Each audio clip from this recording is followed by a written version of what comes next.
एक नाम है वाचक नाम, जिसे हम वाणी से बोलते हैं। वाणी में भी तुम ही हो प्रभु, और जहाँ वाणी नहीं है, मौन है, मौन में भी आप ही हो प्रतिष्ठित प्रभु। एक शब्द है वर्णात्मक, एक ध्वन्यात्मक जिसकी ध्वनि हो रही है,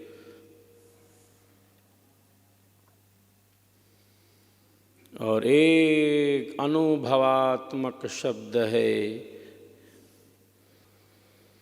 जो वाणी का विषय नहीं, जो इन ध्वनियों से भी परे है। वहाँ भी तो तुम ही हो प्रभु। सब नाम तुम्हारे हैं और तुम सब इन सब से पृथक हो प्रभु। इन सब में व्याप्त होकर भी इससे अलग हो, इन सब में समाये हो और इन सब से भिन्न भी हो।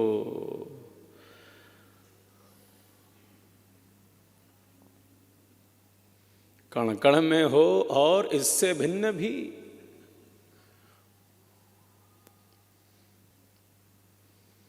प्रकृति प्रकट कर रही है और इस आधार से परे भी तो आप ही हो प्रभु।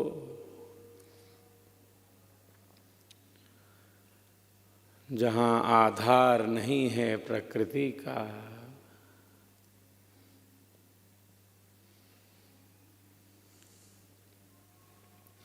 वहाँ भी तो आप ही हो प्रभु। अनंत हो अनंत।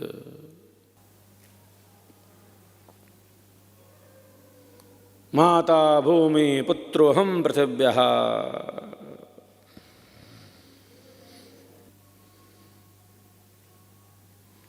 ये शरीर पृथ्वी का है, मिट्टी का है।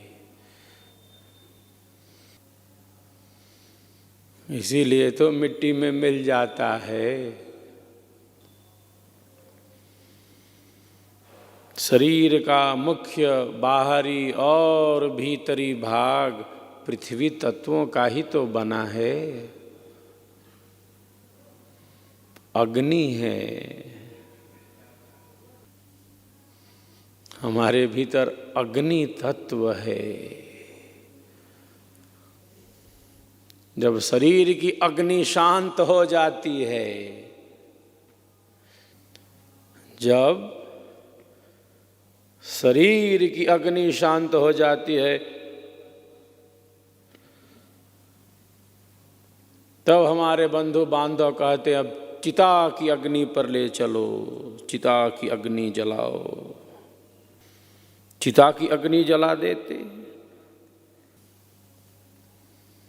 पृथ्वी अग्नि जल वायु आकाश, इन पंच तत्वों के सहयोग से षट विकारों को प्राप्त होने वाली ये भौतिक देह उत्पन्न होती है।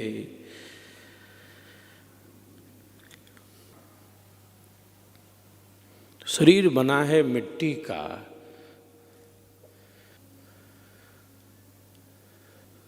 ये पार्थिव है।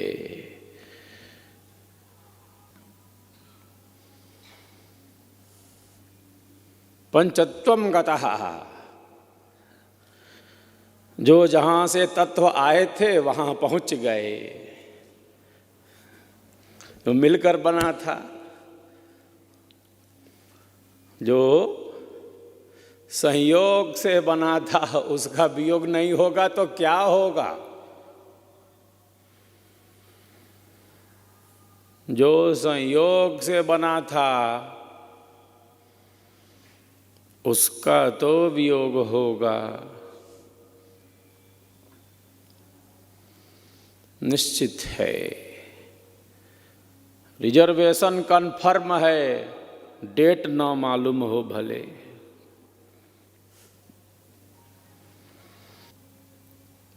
टिकट कन्फर्म है,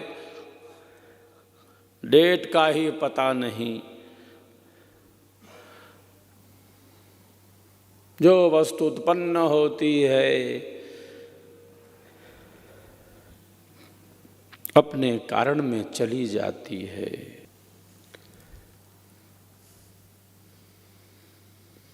आत्मा को कोई मार न सका,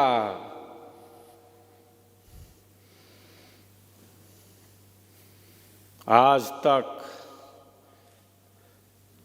आत्मा को अब तक कोई मार न सका, और अब तक कोई मार ना सका तो आगे भी कोई आत्मा को मार नहीं पाएगा।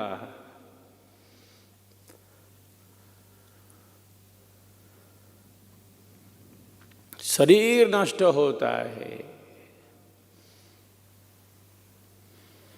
उत्पन्न हो जाता है। यो नामृतः, जो मरा नहीं और जो मरा नहीं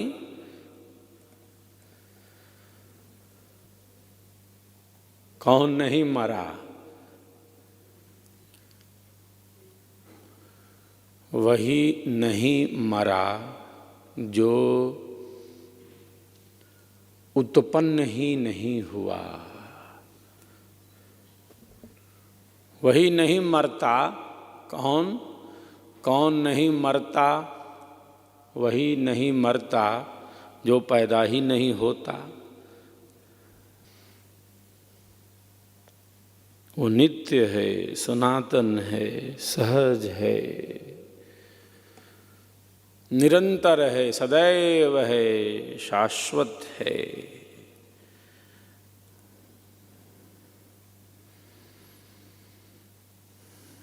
तो शरीर पंच भौतिक है, सब मिश्रण से बना है, आत्मा नहीं। शरीर विनाशी है क्योंकि जड़ है, आत्मा नहीं। तो जड़ शरीर का जो चेतन आधार है वह आत्मा है। विनाशी शरीर का जो अविनाशी आधार है वह आत्मा है। एक पदार्थ है जड़ और दूसरा क्या है? चेतन पदार्थ है।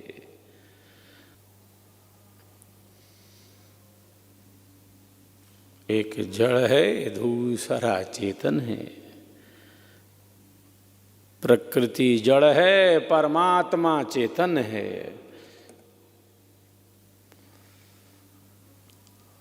शरीर जड़ है, आत्मा चेतन है।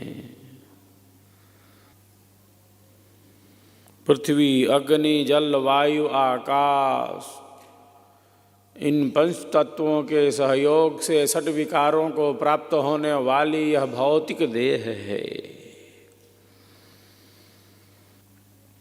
तो शरीर के परमाणु बदल रहे हैं।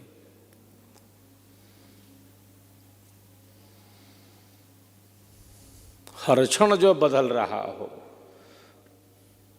प्रतिपल जो बदल रहा हो,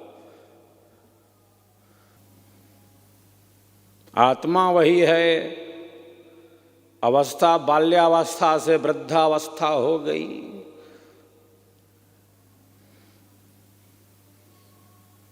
आत्मा तो वही है। शरीर छूट गया, पुनः आत्मा ने नया शरीर धारण किया।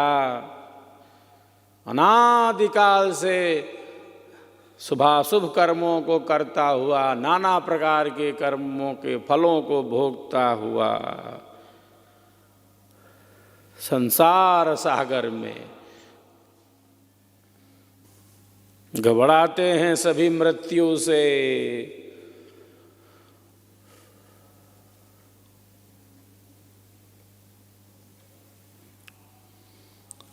जब भी प्राणों पर संकट आता है, सभी प्राण वाले घबरा जाते हैं। प्राणों की रक्षा के लिए तत्क्षण ही तत्पर हो जाते हैं।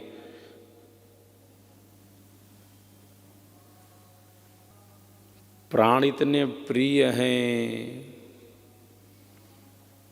प्राणों में इतनी आसक्ति है, इतना मोह है। क्यों? प्राणों की रक्षा करना चाहते हैं। प्राणों पर जब भी संकट आता है, प्राणों की रक्षा के लिए तत्पर हो जाते हैं। अंत समय तक हाथ पांव चलाते हैं, प्राणों की रक्षा की गुहार लगाते हैं। क्योंकि पता है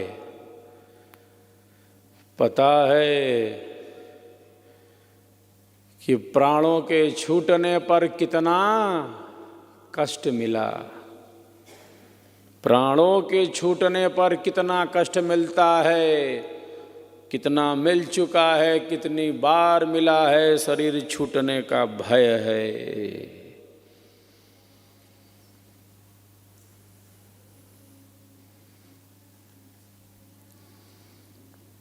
एक बार शरीर छूटा है,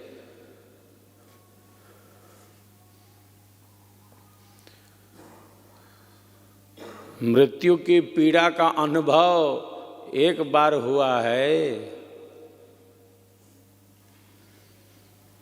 पहली बार आया है क्या शरीर में?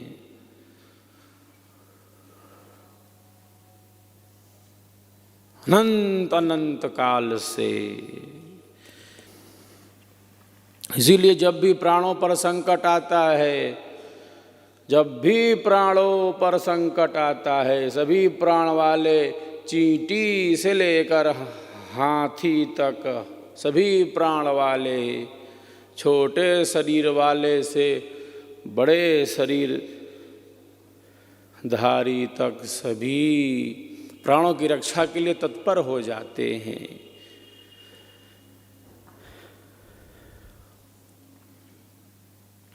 क्योंकि सबको पता है कि प्राणों के छूटने का कष्ट क्या है, मृत्यु की पीड़ा क्या होती है, मृत्यु की वेदना क्या होती है। क्योंकि कई बार शरीर छूट चुका है और सूक्ष्म रूप से ये सारे संस्कार उसके चित्त में दबे भरे पड़े हैं। ये सारे संस्कार दबे भरे पड़े हैं सूक्ष्म रूप से। ये सारे संस्कार दबे भरे पड़े हैं उसके चित्त में। और जब भी ऐसा अवसर आता है, जब भी ऐसी घटना आएगी सामने, वो सारे संस्कार उभर आएंगे।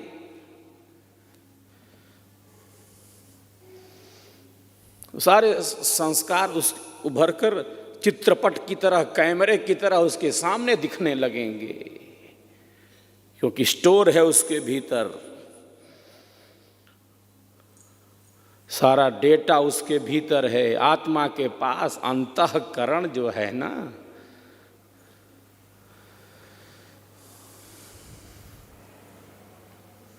उसके पास ही तो है।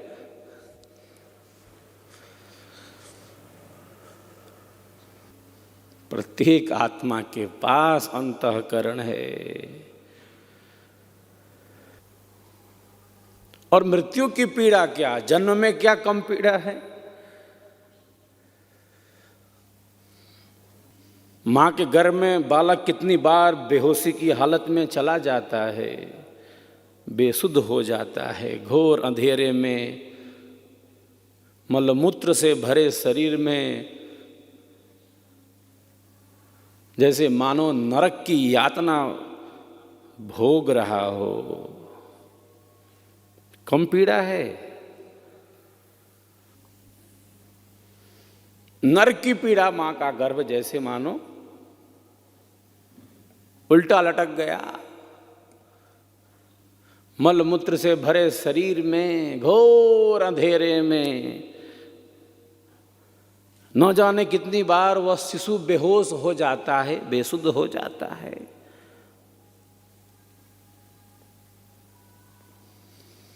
तो जन्म और मरण की वेदना का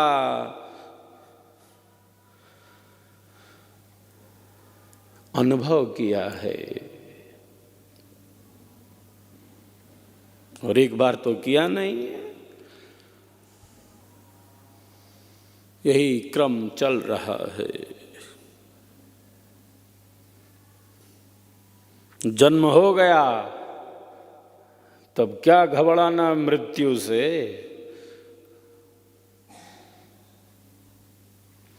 शरीर धारण कर लिया तो मृत्यु से क्या घबराना। घबराना घबराना है तो किससे? जन्म से घबराना है कि जन्म ना हो, जन्म ना हो, गर्भ में फिर ना आना पड़े। मृत्यु से क्या घबराना। जब शरीर धारण कर लिया तो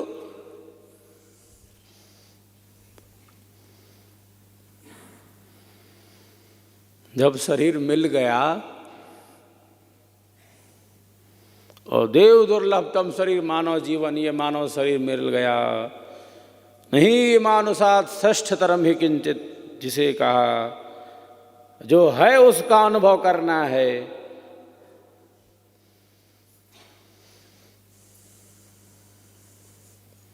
घबराना मृत्यु से नहीं है, घबराना है किससे? जन्म ना हो, गर्भ के कष्ट को ना भोगना पड़े।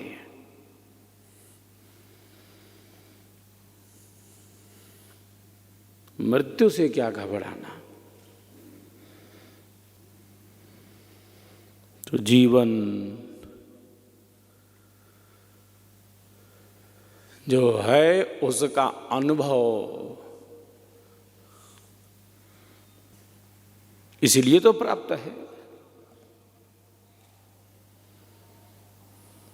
जीवन कहें या सत्य कहें, कल हम इस पर कुछ विचार कर रहे थे। और मृत्यु कुछ नहीं, रूपांतरण है।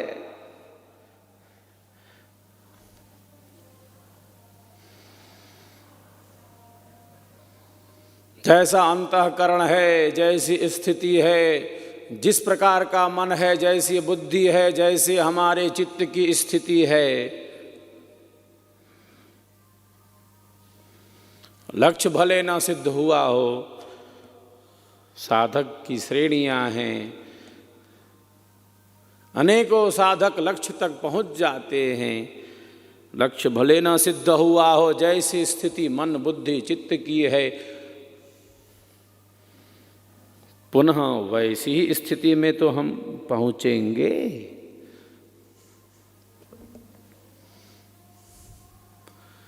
तो वर्तमान की स्थिति को, अपने मन की स्थिति को, बुद्धि की स्थिति को, चित्त की स्थिति को, अपने अंतःकरण की स्थिति को, आत्मा के अंतःकरण की स्थिति को श्रेष्ठतम रखने का ही तो प्रयत्न रखना है।